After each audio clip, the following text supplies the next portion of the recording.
Mini tab launch करने के लिए आप बेसिकली क्या करेंगे? जब आप फर्स्ट टाइम इंस्टॉल करेंगे या तो रिकमेंडेड में आपके पास मिनी टैब आ जाएगा या फिर डेस्कटॉप पे उसका आइकन मौजूद होगा। अदरवाइज मैंने यहाँ पर से जो है वो सॉर्ट आउट किया हुआ है, उसे मैंने यानी अरेंज किया हुआ है डिफरेंट फोल्डर्स में। तो मिनी टैब स्टैटिस्टिकल के नाम से होगा। सपोज अगर यहाँ पे भी नहीं है तो आप सर्च कर लें मिनी टैब। तो mini tab statistical software app, अगर ये इंस्टॉल्ड होगी तो आपके पास ये ऑप्शंस आ रही होंगी। आप इसे क्लिक कर दें या ओपन कर दें या रन एज एडमिनिस्ट्रेटर कर दें, ये आपकी अपनी चॉइस है। ओपन फाइल लोकेशन करेंगे तो जहां पर ये इंस्टॉल्ड है वो फाइल लोकेशन का जो शॉर्टकट लोकेशन है वो भी आपके पास आ जाएगी। ठीक है, यहाँ पे ये शॉर्टकट मौजूद है प्रोग्राम्स के। आप इसे क्लिक कर दें, कुछ देर में आपके पास मिनी टैब का सॉफ्टवेयर लॉन्च हो जाएगा। ये इसकी वर्किंग इन्वायरमेंट है, यानी इसमें डिफरेंट आपको जो है विंडोज या सेक्शन नजर आ रहे होंगे।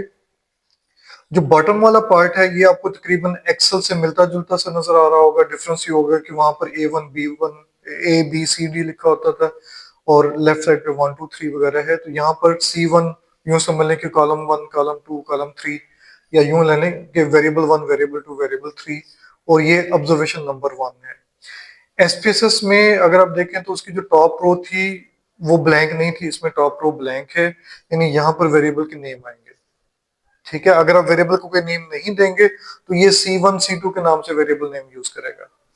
एसपीएसएस कैसे यूज करता था? VAR 001 VAR 002, ये वो नोटेशन यूज नहीं करेगा, ये नोटेशन C1 C2 C3 वगैरह के नाम से यूज करेगा। ठीक है, यहाँ पर वो आपको कुछ ऑप्शंस दे रहे हैं, open new project, new worksheet वगैरह। इसका मतलब है कि यहाँ पर थोड़ा सा कंसेप्ट डिफरेंट है, डाटा ओपन करना और या प्रोजेक्ट का। मिनी टैब में आप यूं समझ लें कि जो भी काम करेंगे वो एक तरह से आपका प्रोजेक्ट होगा। उस प्रोजेक्ट में आपके पास वर्कशीट्स भी हो सकती हैं, सेशन फाइल्स भी हो सकती हैं, कमांड्स भी हो सकती हैं और बहुत कुछ भी हो सकता है। अभी हमें आइडिया नहीं है बहुत सारी चीजों का। तो हमारा जो मेन प्रोजेक्ट होगा उसमें यानी प्रोजेक्ट की डिफरेंट रिक्वायरमेंट के लिए बहुत सारी, आप यूं कह लें कि विंडोज या सेशंस या सेक्शंस होंगे। ठीक है, अभी हम उस तरफ नहीं जा रहे, हमें सिर्फ ये काम करना है कि हमें कोई डाटा एंटर करना है और उस पर एनालिसिस परफॉर्म करना है। वैसे अगर आप देखें तो लेफ्ट साइड पे नेविगेटर के नाम से भी है, इसमें भी कुछ चीजें हैं, हम इस पे फोकस करेंगे कि यहाँ पे क्या कुछ होता है। इसके अलावा अगर आप देखें यहाँ पे डाटा के नाम से भी कुछ चीजें हैं, कैल्क यानी कैलकुलेटर के नाम से है, डिफरेंट टाइप, यानी सिंपल कैलकुलेटर नहीं है, कोई एडवांस कैलकुलेटर है जो बहुत सारी पॉसिबिलिटीज जिसमें मौजूद है विद रेफरेंस टू स्टैटिस्टिक्स। यानी आपने स्टैटिस्टिकल डिस्ट्रीब्यूशन पे कोई काम करना है, आपने रैंडम डाटा जनरेट करना है डिफरेंट डिस्ट्रीब्यूशन से, आपने सैम्पलिंग या रीसैम्पलिंग या बूटस्ट्रैपिंग करनी है, वो भी यहाँ पे पॉसिबल है। आपने कोई पैटर्न्स बनाने हैं, कोई सीक्वेंस डाटा आपने लेना है, कॉलम स्टैटिस्टिक्स रो स्टैटिस्टिक्स या स्टैंडर्डाइजेशन करनी है, या आपने कैलकुलेटर की बेस पर डिफरेंट फंक्शंस यूज करते हुए कैलकुलेशंस परफॉर्म करनी है, सारा का सारा यहाँ पे पॉसिबल है। यानी दूसरे अल्फाज में बहुत ज्यादा एडवांस कैलकुलेटर है, सिंपल कैलकुलेटर नहीं है। स्टैट्स वाले पोर्शन में देखें तो ये बेसिक स्टैटिस्टिक्स से लेकर डिफरेंट टाइप ऑफ स्टैटिस्टिक्स यहाँ पे अवेलेबल है। और अगर आप बेसिक स्टैटिस्टिक्स में भी देखें तो यहाँ पर आपके पास बेसिक स्टैटिस्टिक्स में उसने बहुत कुछ लिया हुआ है। वहां पर क्या था? Descriptive, analyse, descriptive, then descriptive. Descriptive में आपके पास दो चार तरह की चीजें थी, जैसे descriptive statistics, frequency distribution, cross tabulation और शायद एक्सप्लोर वगैरह इस तरह की ऑप्शन थी। यहाँ पे आपको उसने स्टैटिस्टिक्स के पॉइंट ऑफ व्यू से लाइंस बनाकर, सेक्शंस बनाकर दिया हुआ है। आप यानी यहाँ पे देखें तो ये कोई कंपैरिजन, सैंपल कंपैरिजन टाइप है, यानी मीन कंपैरिजन टाइप है। वहां पे हमने मीन कंपैरिजन अलग से देखा था। ये प्रोपोर्शन कंपैरिजन है, ये पाइसन रेट के हवाले से है। यहाँ पर वेरिएंसेस की कोई यानी कैलकुलेशन के हवाले से या उनकी कंपैरिजन के हवाले से है, कोरिलेशन के हवाले से है, आउटलायर, नॉर्मेलिटी, यानी सेक्शंस बने हुए हैं। रिग्रेशन में भी आए तो रिग्रेशन में भी डिफरेंट टाइप ऑफ रिग्रेशंस के सेक्शंस बने हुए हैं। और जहां पर मल्टीपल ऑप्शन है वहां पर फिर उसके फर्दर ऑप्शंस भी आपके पास अवेलेबल है। ऐसे ही आपने अनोवा परफॉर्म करना हो तो अनोवा के ऑप्शन है। एडवांस डिजाइन यानी फैक्टोरियल एक्सपेरिमेंट परफॉर्म करने हैं तो उसकी भी ऑप्शंस हैं। क्वालिटी कंट्रोल के आपने डिफरेंट चार्ट्स पढ़े हैं तो उनके हवाले से भी क्वालिटी कंट्रोल का एनालिसिस भी है यहाँ पर। ये चीज आपको डायरेक्ट एसपीएसएस में नजर नहीं आ रही थी। ठीक है, और ये क्वालिटी कंट्रोल की फर्दर जो है यानी स्ट्रेटजिस्ट हैं, रिलायबिलिटी या सर्वाइवल एनालिसिस शायद आपने अभी नहीं पढ़ा, तो सर्वाइवल एनालिसिस का बहुत सारा काम यहाँ पे हो सकता है। प्रेडिक्टिव एनालिसिस है, मल्टीवेरिएट के एनालिसिस है, मल्टीवेरिएट वहां पे भी मौजूद है, यहाँ पे भी आप काफी कुछ कर सकते हैं। टाइम सीरीज एनालिसिस है, टाइम सीरीज का कोर्स भी शायद अभी आपने नहीं पढ़ा, लेकिन बेसिक कोर्स आपने पढ़ा हुआ बेसिक्स, तो वो बहुत सारी बेसिक्स आप यहाँ पे कर सकते हैं, और एडवांस जो आप कोर्स पढ़ेंगे वो भी यहाँ पे पॉसिबल है। ठीक है, इसी तरह से डिफरेंट टेबुलर कैलकुलेशंस हैं, टैली टेबल बनाना है या काइस की रिसर्चियन टेस्ट लेना है या फर्दर डिस्क्रिप्टिव्स हैं, नॉन पैरामीट्रिक टेस्ट हैं डिफरेंट किस्म के, इक्विवेलेंस टेस्ट हैं, पावर या सैंपल साइज कैलकुलेशंस हैं, ये आप सारा का सारा यहाँ पे कर सकते हैं। और इसी तरह से डिफरेंट ग्राफ्स भी हैं। एसपीएसएस में अभी हमने ग्राफ करने हैं, हमने अलग से ग्राफ नहीं किए थे, लेकिन हम अलग से ग्राफ जरूर ट्राई करेंगे, क्योंकि उसमें कुछ ऐसी चीजें हैं जो हमें आनी चाहिए, ताकि आप किसी भी ऑर्गेनाइजेशन में काम करें और जब कोई ग्राफिक रिप्रेजेंटेशन हो तो आप स्पेसिफिक ग्राफिक रिप्रेजेंटेशन ड्रा कर सकें। ऐसे यहाँ पे भी अलग से ग्राफिक रिप्रेजेंटेशन है, कोशिश करेंगे मैक्सिमम हम जितना कर सकें मिनी टैब से वो हम जरूर करेंगे।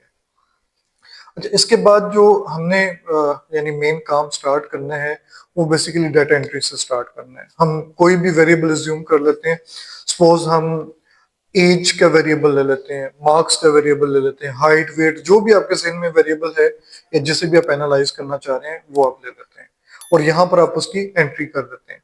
ठीक है, मैं ऐसे ही रैंडम वैल्यूज जो है ना वो एंटर, अच्छा अब इस वक्त जो मैं एंटर प्रेस कर रहा हूँ वैल्यू लिखने के बाद, ठीक है, तो मेरा जो कर्सर है यहाँ पे अगर आप नोट करें इस शीट में, वो राइट साइड पे जा रहा है। क्यों जा रहा है कि यहाँ पर ये जो एरो आपको नजर आ रहा है एंट्री डायरेक्शन, डाटा एंट्री की डायरेक्शन आपको बता रहा है। ठीक है, ये आप सेट कर सकते हैं, इसे आप क्लिक करें तो आपने जिस डायरेक्शन में एंट्री करनी है उस डायरेक्शन में आपने, यानी एक कंप्लीट केस अगर एंटर करना है तो बेस्ट डायरेक्शन यही है। यानी हर इंडिविजुअल की ऑब्जर्वेशन, आपके पास 10 15 20 वेरिएबल है, उनकी वैल्यूज यहाँ पर आप एंटर करते जाएंगे। अगर आपने फॉर एग्जांपल एक ही वेरिएबल लेना था या हर वेरिएबल की आपने जो है वो तमाम रिस्पोंडेंट की ऑब्जर्वेशन एंटर करनी है तो डाउन एरो ले लें और यहाँ पे आप उसकी जो है वैल्यूज एंटर, आप देखें ये ऑटोमेटिक डाउनवर्ड जा रहा है। ये स्पेसेस में इस तरह से डायरेक्शन ऑप्शन डायरेक्ट नहीं थी। ठीक है, मैं ऐसे ही अपनी तरफ से कुछ वैल्यूज लिख रहा हूँ।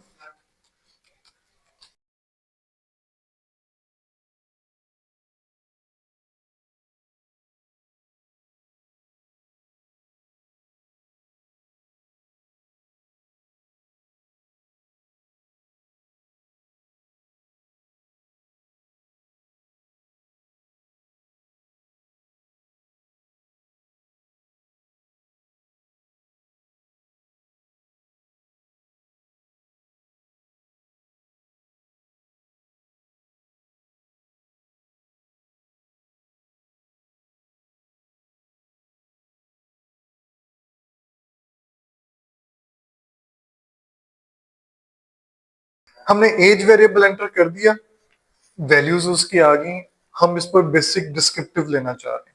ठीक है, तो हम देखते हैं कि कहाँ कहाँ पर हमारे पास डिस्क्रिप्टिव फिलहाल पॉसिबल है।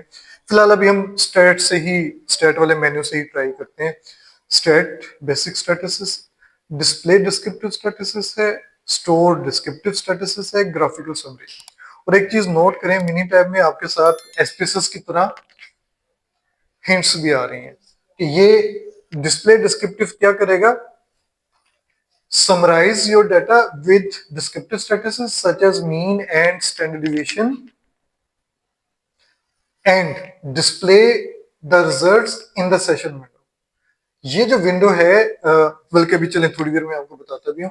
यानी जो डिस्प्ले डिस्क्रिप्टिव स्टैटिस्टिक्स है इसने मुख्तलिफ किस्म के जो डिस्क्रिप्टिव्स हैं, mean, median, mod, standard deviation, variance, quartiles, whatever जो भी आपने सेलेक्ट किए होंगे वो सारे के सारे सेशन विंडो में आपको डिस्प्ले कर देगा, शो कर देगा, यानी आउटपुट आ जाएगी। तो हम फिलहाल इसी को चूज करते हैं क्योंकि मुझे लगता है कि शायद हमें फिलहाल यही चाहिए। अब वो हमसे डिमांड कर रहा है कि डिस्प्ले डिस्क्रिप्टिव स्टैटिस्टिक्स आपने किस वेरिएबल की कैलकुलेट करनी है या वेरिएबल्स की कैलकुलेट करनी है। यहाँ पे वेरिएबल्स लिखा हुआ है, यानी वेरिएबल या एक वेरिएबल या एक से ज्यादा वेरिएबल आ सकते हैं। ये वाला जो पेन है अगर आप नोट करें ऑलमोस्ट वैसे जैसे एसपीएसएस में था कि लेफ्ट साइड पे वो वेरिएबल जिन जो आपने डाटा शीट में एंटर किए, ठीक है। और ये हमारी वर्कशीट थी, इसका नाम भी वर्कशीट आ रहा है, वर्कशीट 1। तो यानी हमने वर्कशीट में जो कुछ एंटर किया है वो यहाँ पर आ गया। अब इसमें दो तरह की नोटेशन आ रही है, वहां पे आप देखें एक वेरिएबल नेम आता था, वो ब्रैकेट में आता था, और जो लेबल हम लेते थे वो नॉर्मल फॉर्म में आ रहा होता था। तो यहाँ पे क्या है कि लेबल नहीं आ रहा, C1 और उसकी वेरिएबल का नेम आ रहा है, ठीक है। हम इस वेरिएबल को यहाँ पर लिखेंगे। अब हमारे पास दो ऑप्शन है, या तो हम C1 लिख दें तब भी ठीक है, या फिर हम एज लिख दें तब भी ठीक है, या हम इसे सिलेक्ट कर क्लिक कर कर हाईलाइट कर कर सिलेक्ट कर लें तब भी ठीक है। आपके पास मल्टीपल ऑप्शन है, आप खुद टाइप कर लें, यहाँ पर कर्सर मौजूद है, या इसे क्लिक कर कर सिलेक्ट कर लें। टाइप में भी आप C1 भी ले सकते हैं और एज भी ले सकते हैं, ठीक है। अब मुझे और ऐसा कुछ नहीं करना फिलहाल, एक बेसिक रिक्वायरमेंट मैंने पूरी कर दी, हम इसे ओके करते हैं। तो देखें आपके पास यहाँ पर एक फॉर्मेटेड आउटपुट आ गई, और ये आपके पास जो आउटपुट है ये एक्चुअल में सेशन विंडो में आ गई है। जिस तरह से एसपीएसएस का एक नेविगेटर ट्री मेन्यू था, ऐसे यहाँ पे भी आपके पास ट्री मेन्यू, यानी एक तरह से उसका नेविगेटर या ट्री टाइप आपके पास आ गया। डिस्क्रिप्टिव स्टेटस में हमारे पास क्या आ रहा है, 30 number of observation. N star का मतलब है मिसिंग वैल्यूज, डाटा में कोई मिसिंग वैल्यू नहीं है। जीरो का मतलब इस डाटा का मीन, स्टैंडर्ड एरर, यानी स्टैंडर्ड एरर किस तरह से कैलकुलेट होती है, sigma over N under root से। Standard division minimum, quartile 1, median, quartile 3 और मैक्सिमम, या उसने आपको मैक्सिमम डिस्क्रिप्टिव दे दी। अभी हम और भी ट्राई करते हैं, देखते हैं कि क्या इसके अलावा भी हैं, क्योंकि इसने हमें बॉटम में कुछ ऑप्शंस भी दी हुई हैं। ये उससे ज्यादा है, उसमें क्वार्टाइल्स नहीं थे, उसमें क्वार्टाइल्स नहीं थे, ठीक है। हम इसे क्लिक करते हैं तो देखें अब आपके पास अच्छी खासी डिस्क्रिप्टिव वैल्यू है। Mean, variance, coefficient of variation, trimmed mean, sum, minimum, maximum, range, number of total observations है, क्युमुलेटिव एन है, परसेंटेज, और यहाँ पे भी आपके पास क्वार्टाइल रेंज, स्क्यूनेस, कुर्टोसिस, ये बहुत सारी चीजें आपके पास आ रही हैं। जिन जिन ऑप्शंस को आपने टिक किया हुआ है वो ऑप्शन आपके पास कैलकुलेट हो जाएंगे। सपोज हम इस तरह से इसे ओके कर देते हैं, तो देखिए अब आपके पास डिस्क्रिप्टिव फर्दर आ गई हैं, ठीक है। फिर हम ट्राई करते हैं, तो मैं स्टैट में मेन्यू में जाने के बजाय ये जो स्केयर सी सिंबल है, ये वाली एडिट लास्ट डायलॉग बॉक्स, इसे मैं क्लिक कर देता हूँ, क्योंकि जो लास्ट मैंने यूज किया है वो मुझे डायरेक्ट मेन्यूज के थ्रू अप्रोच नहीं करना पड़ेगा। ग्राफ ऑप्शन भी हम देख लेते हैं साथ साथ, तो इसमें आप डिफरेंट टाइप ऑफ ग्राफ भी इस तरह से ड्रा कर सकते हैं। डिस्क्रिप्टिव स्टैटिस्टिक्स में 4 टाइप ऑफ ग्राफ है आपके पास, मैंने इसे ओके किया, फिर ओके किया। तो अब देखें फर्दर आपके पास क्या आते हैं। मैं इसे थोड़ा सा संभाल कर देता हूँ, ये हिस्टोग्राम आपके पास आ रही है, और यहाँ पे देखें कि उसका नेविगेटर अपडेट भी होता जा रहा है। हिस्टोग्राम ऑफ डाटा आ गई, ये हिस्टोग्राम विद नॉर्मल कर्व आ गई, ठीक है। नॉर्मेलिटी टेस्टिंग भी आपके पास, ये इंडिविजुअल ऑब्जर्वेशन का जिसे डॉट प्लॉट भी कहा जाता है वो ड्रॉ हो गया, और उसके बाद ये आपके पास बॉक्स प्लॉट भी है, ठीक है। और अगर आप किसी भी ग्राफ को डबल क्लिक कर देंगे तो इसका एडिटर, जैसे एसपीएसएस में एडिटर ऑन होता था ऐसे इसमें भी एडिटर ऑन होगा। आप इसमें बहुत सारी फॉर्मेटिंग जो है वो कर सकते हैं, आपने कलर चेंज करने हैं, कोई टेक्स्ट लिखना है, कोई चीज आपने इस पे फर्दर जो है यानी सिंबल्स, रीजन्स वगैरह आपने डिफाइन करने हैं, वो आप सारा का सारा यहाँ पे कर सकते हैं। फॉर एग्जांपल मैं इसका कलर जो है वो चेंज करना चाह रहा था या पैटर्न लेना चाह रहा था, वो सारा का सारा यहाँ पे पॉसिबल है। और तकरीबन यही चीज जो है एसपीएसएस में भी है। इसी तरह से आप स्टोर डिस्क्रिप्टिव में जाएंगे, अब ये क्या करेगा कि डिस्क्रिप्टिव तो बॉक्स वही है ऑलमोस्ट, ऐसा डिफरेंस नहीं है, लेकिन अब क्या होगा, अब आपके जो भी डिस्क्रिप्टिव आपने सेलेक्ट किए होंगे वो एज ए वेरिएबल या as a constant data sheet में आ जाएंगे। अब वो यहाँ डिस्प्ले नहीं हो रहे और नेविगेटर में भी नहीं आया एज सच, ठीक है। स्टोर का मतलब है कि आप उसे एज ए वेरिएबल या एज ए वैल्यू कहीं पे यूज करना चाह रहे हैं, तो इसलिए वो एज ए वेरिएबल या एज ए कॉलम आपके पास आ जाएंगे, ठीक है। इसी तरह से डिस्क्रिप्टिव और ये ग्राफिकल समरी, ये भी हम देख लेते हैं। एज हम ट्राई करते हैं, ओके करते हैं, तो ये उसने एक बड़ी detailed descriptive statistics with some graphical summary statistics आपको दे दिया। इसमें बहुत कुछ है, ये आपके पास वही हिस्टोग्राम है, हिस्टोग्राम के साथ उसका बॉक्स प्लॉट भी आ रहा है, कॉन्फिडेंस इंटरवल भी ड्रा हो रहा है मीन और मीडियन के पॉइंट ऑफ व्यू से।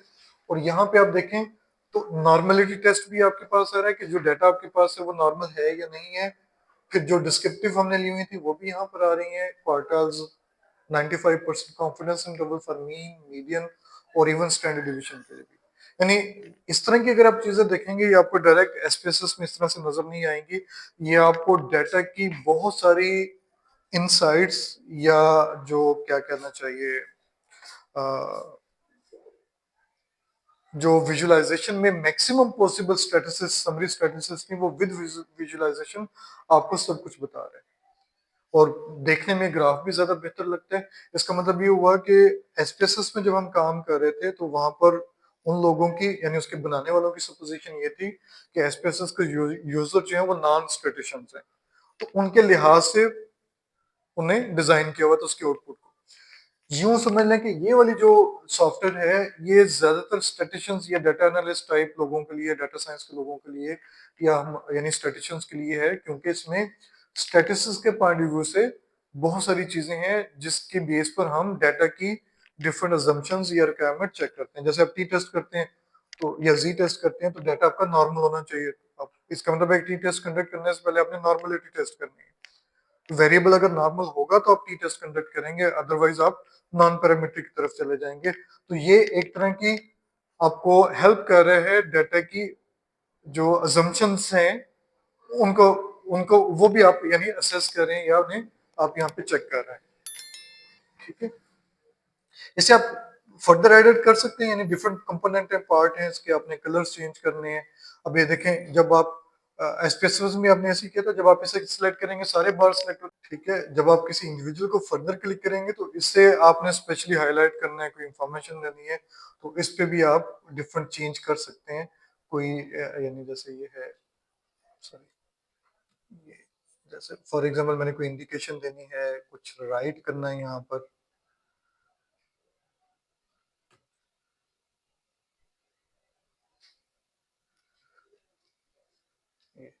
यहाँ पे आपने कुछ भी टेक्स्ट लिखना है, डिस्क्रिप्शन देनी है, वो इस बार के बारे में डिस्क्रिप्शन आ जाएगी। कलर्स चेंज करने हैं वो भी ऑप्शंस मौजूद हैं। ठीक है, बहुत कुछ है इसमें ना, ग्रुपिंग के हवाले से, ऑप्शंस के हवाले से।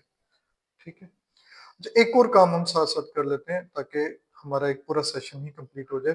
सपोज यहाँ पे हम जेंडर का वेरिएबल भी ले लेते हैं, ऐसे ही मैंने सिर्फ समझाने के लिए।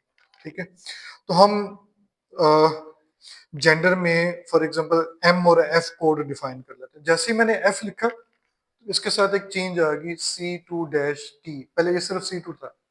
इसका मतलब है अब आप टेक्स्ट डाटा एंटर कर रहे हैं, न्यूमेरिकल डाटा नहीं है। यानी अगर टी नहीं लिखा होगा तो इसका मतलब है कि वो न्यूमेरिक टाइप डाटा है, अगर टी लिखा होगा साथ तो इसका मतलब वो टेक्स्ट डाटा है।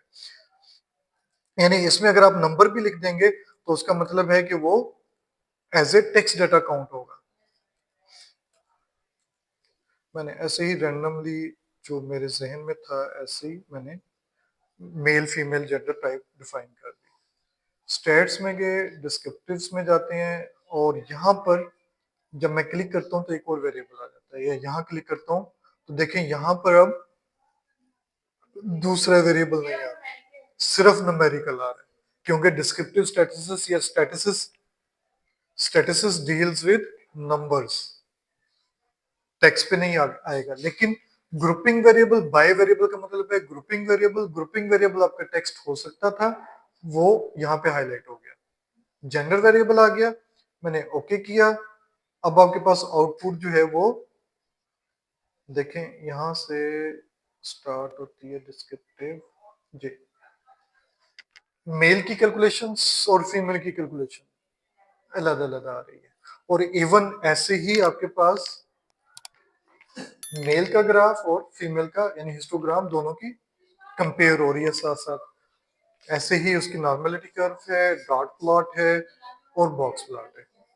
यानी आपके पास ये चीजें एसपीएसएस की तरह बेशक अवेलेबल है, लेकिन स्टैटिस्टिक्स के पॉइंट ऑफ व्यू से ये ज्यादा एडवांस भी हैं और शायद मेरे हिसाब से थोड़ा सा क्विक भी लग रही हैं, उसकी निस्बत कंप्यूटेशन बड़ी फास्ट हो रही है।